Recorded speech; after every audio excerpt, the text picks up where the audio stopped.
నమస్తే. ప్రస్తుతం మన స్టూడియోలో ప్రముఖ ఆధ్యాత్మికవేత్త శ్రీచక్ర ఉపాసకులు మణికంఠ శర్మ గారు ఉన్నారు.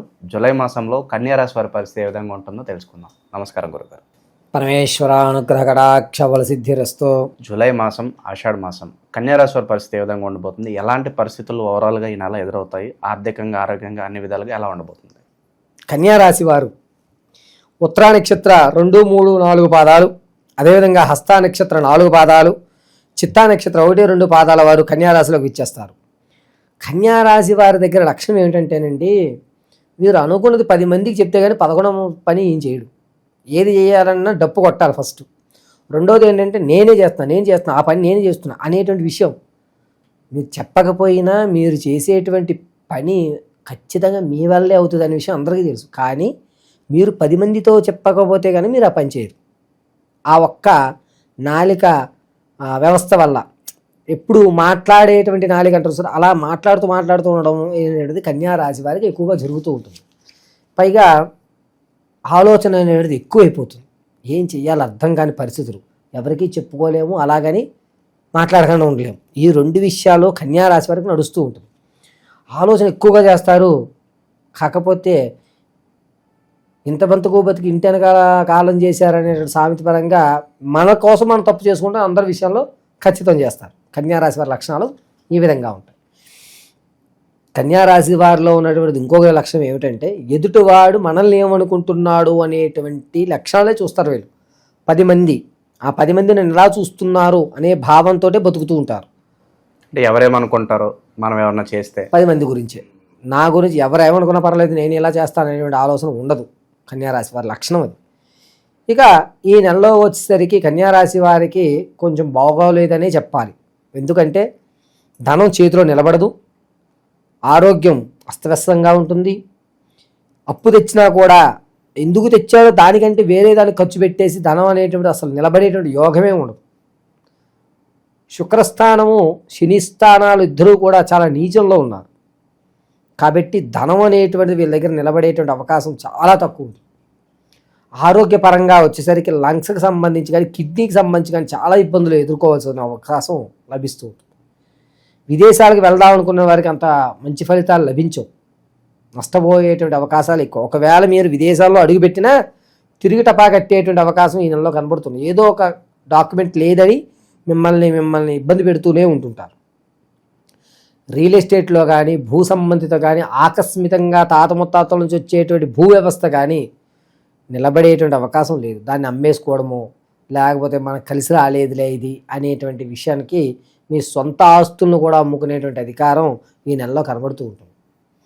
అంతేకాకుండా భార్యాభర్తల మధ్య ఇబ్బందులు పడేటువంటి అవకాశం, పరిష్కారాలు సరే అవి ఖచ్చితంగా తెగిపోతాయి.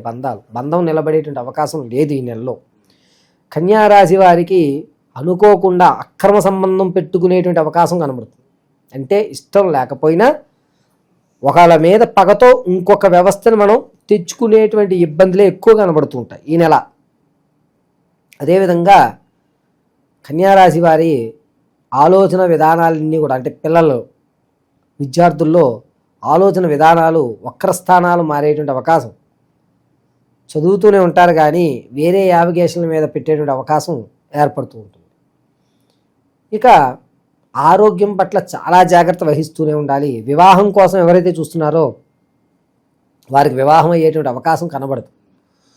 ఈ నెల, వచ్చే నెల ఆగస్టులో కూడా, శ్రావణ మాసంలో కూడా వీళ్ళ వివాహం కోసం అంతగా ఆలోచించకుండా ఉండడం మంచిది. అదేవిధంగా సంతానయుక్తం కోసం చూస్తున్న వారికి మంచి అవకాశం కనబడుతుంది. సంతానం కలిగేటువంటి వారు ఎవరైతే ఉన్నారో వారికి పుత్రికా సంతానం కలిగేటువంటి అవకాశం ఎక్కువగా గోచరిస్తుంది.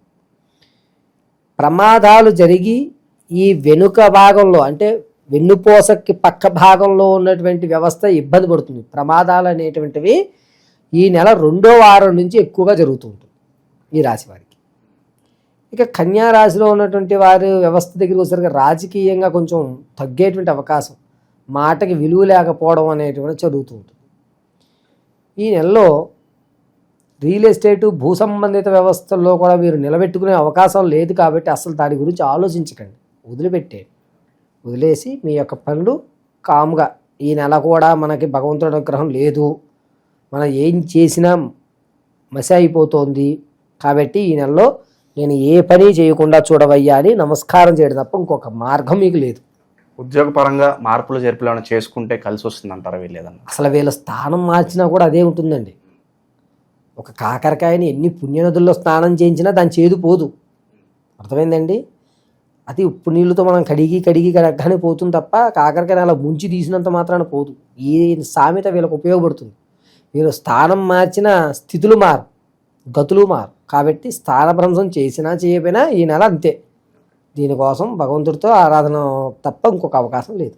స్టాక్ మార్కెట్లోను రియల్ ఎస్టేట్లోను పెట్టుబడులు పెట్టడానికి సరైన టైం అని అంటారా ఇదే? వచ్చేటువంటి ఆగస్టులో తప్ప ఈ నెలలో ఎట్టి పరిస్థితులను పెట్టకండి ఆర్థికంగా.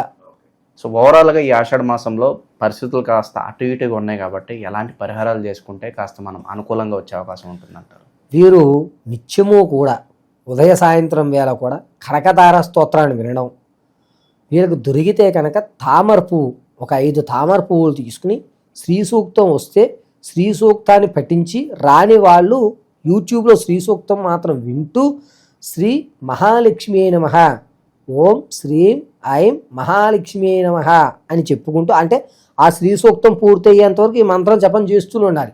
చేసి ఈ యొక్క తమర పువ్వుని అమ్మవారి పాదాల దగ్గర పెట్టుకుని నేతితో దీపారాధన చేయడం వల్ల మీకు ధనం విషయంలో ఇబ్బందులు కలగకుండా ఊరట కలిగేటువంటి అవకాశం కలుగుతుంది. ఏదన్నా పనులు ప్రారంభించాలంటే ఏదన్నా మంచి రోజు ఏదన్నా చెప్తారా? వారంలో ఏ రోజు బాగా అనుకూలంగా ఉంటుంది? వీరికి సోమవారం బాగా అద్భుతంగా పనిచేస్తుంది. ఏదన్నా శక్తివంతమైన ఆలయం ఏదన్నా సజెస్ట్ చేస్తారా? నిత్యం వీళ్ళు అక్కడికి వెళ్ళి వస్తూ ఉంటుంటే వీళ్ళకి ఒక పాజిటివిటీ కానీ. ప్రతినిత్యము కూడా శక్తివంతమైన దేవాలయానికి ప్రతినిత్యం వెళ్ళాలి అనేటువంటిది కుదరని పని. కాబట్టి వీరు లక్ష్మీదేవి దేవాలయాలు దగ్గరలో ఉన్న చోటకి వెళ్ళడం చాలా మంచిది. ఒకవేళ లక్ష్మీదేవి దేవాలయాలు తక్కువగా ఉన్నాయి గురుగారు, ఏమిటి పరిస్థితి అంటే వెంకటేశ్వర స్వామి దేవారాధనకి వెళ్ళి ఆ దేవాలయంలో తామర పువ్వులు స్వామివారికి సమర్పించారు. అయితే శ్రీ సూక్తం ఖచ్చితంగా వినాలి, లేదా కనకధార స్తోత్రానైనా ఖచ్చితంగా వినాల్సిందే ఈ నెలంతా కూడా. విశేషంగా ఏదన్నా దానాలు చేస్తే బాగుంటుందంటారా? వీరు ధాన్యాన్ని అంటే ఒడ్లు దానం చేయడం, అది కూడా కేజీంప ఒడ్లు, దాంతోపాటుగా ఎర్రటి పంచె 9x5 ఎర్రటి పంచెని ఒడ్లని వీరు గురువారం దానం చేయడం చాలా మంచిది. కన్యారాశి వారి పరిస్థితి ఓవరాల్గా ఈ మాసం ఎలా ఉండబోతుందో మీ మాటలో చాలా బాగా వివరించారు. ధన్యవాదాలు. ఈశ్వరీయ అనుగ్రహ సిద్ధిరస్తు.